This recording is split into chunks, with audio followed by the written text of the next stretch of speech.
das trabalhadoras e trabalhadores, 1º de maio deve ser marcado por um grande ato pelo fim da escala 6x1.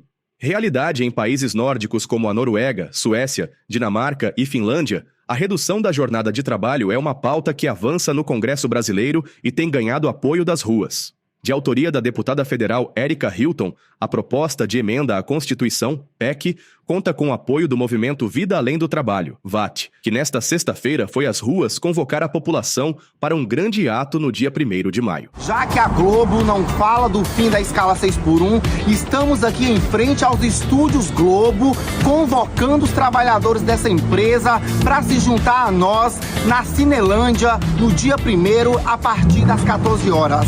Vem com a gente, vamos às ruas. Em suas redes sociais, a deputada lembrou que o texto foi apresentado no final de fevereiro e que já conta com assinaturas suficientes para ser protocolado. Mas o que acontece a partir de agora, a deputada explica.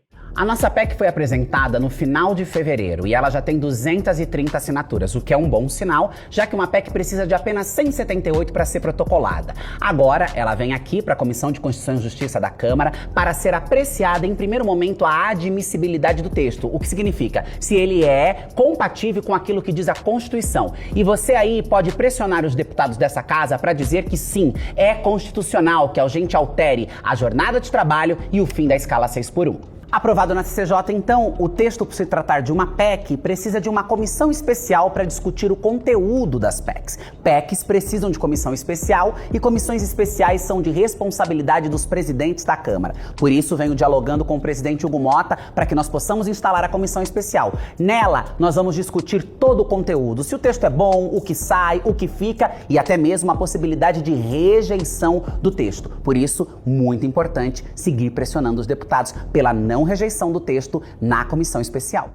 Após a comissão especial, o texto segue para o plenário da Câmara, onde precisa alcançar 308 votos em 2 turnos de votação. O mesmo deve acontecer no Senado, para onde o projeto é encaminhado na sequência. A mudança em um texto da Constituição é um processo longo e lento. E eu entendo a ansiedade das pessoas que perguntam, e a 6x1, ninguém mais falou sobre isso? Nós falamos e trabalhamos nesse texto todos os dias, dentro do Congresso Nacional e também nas ruas. Por isso, a mobilização de cada pessoa é fundamental. No dia 1º de maio, vamos tomar as ruas do Brasil inteiro, levando a pauta da redução da jornada de trabalho e do fim da escala 6x1, pressionando a sociedade para que a classe trabalhadora tenha mais tempo de viver com a sua família e tenha vida digna. O texto original substitui as 44 horas de trabalho semanais praticadas hoje para 36 horas semanais, reduzindo a escala 6x1 para uma escala de 4x3, considerada mais digna e humana. Diretor das Relações Sindicais do DIESE, Victor Pagani, já apresentou, em um vídeo divulgado no fim do ano passado, os benefícios às Ele ainda lembrou que a última reforma desse tema é antiga, e por isso há a necessidade urgente da aprovação da PEC para dar qualidade de vida à classe trabalhadora. Sem dúvida, a redução da jornada de trabalho propicia melhores condições de trabalho, né? E isso melhora, inclusive, os indicadores de adoecimento, né?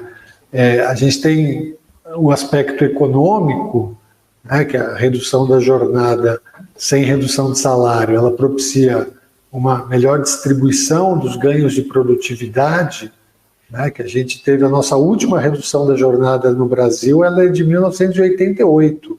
Foi na Constituição Federal de 88 que a jornada foi reduzida de 48 horas semanais para 44. De lá para cá, a gente já teve avanços tecnológicos enormes, que propiciaram ganhos de produtividade muito grandes que não foram devidamente distribuídos com os trabalhadores, Então, tem esse aspecto econômico, que a redução garante uma melhor distribuição desses ganhos de produtividade, também tem potencial de aumentar a geração de empregos, então de dinamizar o nosso mercado interno de consumo, mas tem esse aspecto de melhoria das condições de trabalho, de saúde e segurança dos trabalhadores, então de diminuir o número de acidentes, muitas vezes provocados por uma jornada muito extensa e muito intensa também, muito extenuante, né, que faz, a gente tem estudos que mostram que os acidentes ocorrem com maior frequência ao término da jornada, então quando o trabalhador já está mais cansado, mais desgastado e, portanto, fica mais desatento e acaba sendo vítima do acidente de trabalho.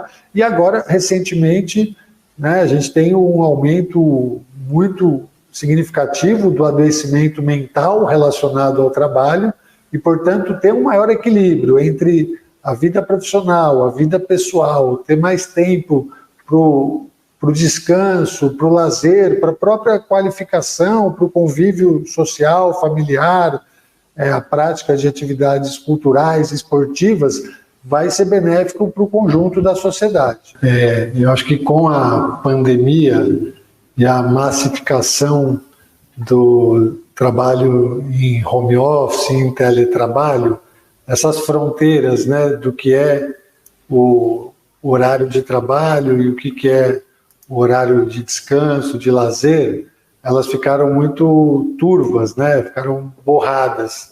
Até porque na pandemia boa parte dos trabalhadores foi obrigada a trabalhar de casa e no próprio ambiente doméstico, né? Então isso gerou essa falta de separação do que é vida profissional e o que é vida profissional, né?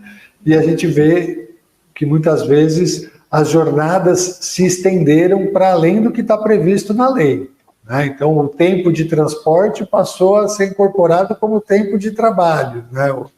E isso sem um regramento, em que pese exista a legislação, e ela não mudou, e a jornada, mas não houve um controle, né? Então muitas empresas abusaram desse expediente. Então, o que a gente vê algumas categorias que têm entidades sindicais mais organizadas, mais fortes, fazendo, levando esse tema para a mesa de negociação coletiva, né? Então isso precisa ser negociado coletivamente, estabelecido em acordo coletivo de trabalho, em convenções coletivas de trabalho, para que o trabalhador tenha esse direito de desconexão e que não tenha essa jornada extraordinária que acaba nem sendo paga, muitas vezes, pelo empregador. Para o 1º de maio, a pauta deve voltar com forças nas ruas, cobrando o rápido avanço deste tema. Tenha compromisso com a nossa luta, porque se a classe trabalhadora não lutar por direitos, ninguém mais vai lutar. Estamos juntos e dia 1º de maio estaremos nas ruas exigindo que Hugo Mota despache a nossa PEC. Fim da escala 6x1 já!